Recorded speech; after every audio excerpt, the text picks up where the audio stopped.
নমস্কাৰ বন্ধু বান্ধৱীসকল, নৱতক ইউটিউব চেনেললৈ সকলোকে স্বাগতম জনাইছোঁ। তেতিয়াহ'লে আজিৰ প্ৰথমটি খবৰ হৈছে ইউটিউবাৰ মনোজ দেৰ বিষয়ে। মনোজ দে জনাইছে যে ইউটিউবৰ পৰা তেওঁ বহুত প্ৰব্লেম ফেচ কৰি আছে আৰু বহুতো ক্ৰিয়েটৰে সেই প্ৰব্লেম ফেচ কৰি আছে। সমস্যাটো হ'ল যে এতিয়া ইউটিউবে বহুতোৰে ভিডিঅ'বিলাক ৰিমুভ কৰি আছে আৰু ষ্ট্ৰাইক দি আছে আৰু একো কাৰণ নোহোৱাকৈ বহুতো ক্ৰিয়েটৰৰ চেনেল ডিলিট কৰি আছে।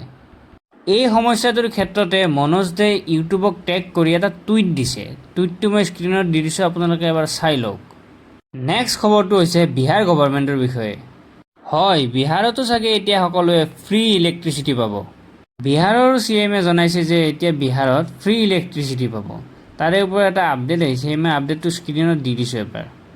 নেক্সট খবৰটো হৈছে প্ৰজ্ঞানন্দা আৰু মেগনাছ কাৰ্লচনৰ বিষয়ে। সকলোৱে গম পায় যে ৱৰ্ল্ড চেছ চেম্পিয়নশ্বিপত গুকেশে মেগনাছ কাৰ্লচনক হৰুৱাই দিছিল। এতিয়া গুকেশৰ পিছত প্ৰজ্ঞানন্দাইও মেগনাছ কাৰ্লচনক হৰুৱাই দিলে।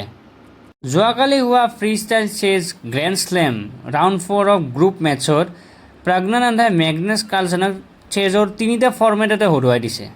লগতে ক'ব লাগিব যে প্ৰজ্ঞানন্দাই মেগনাছ কাৰ্লচনক হৰুৱাৰ লগতে চেজৰ 3টা ফৰ্মেটতে ডমিনেট কৰিছে। ৱৰ্ল্ড চেম্পিয়ন মেগনাছ কাৰ্লচন, যাক কোনে হৰুৱাবই পৰা নাছিল, তেনে ক্ষেত্ৰত 3টা ফৰ্মেটতে ডমিনেট কৰা ইমান সহজ কথা নহয়। তেতিয়াহ'লে আজিৰ ভিডিঅ'টো ইয়াতেই সমাপ্ত কৰিছোঁ। ধন্যবাদ।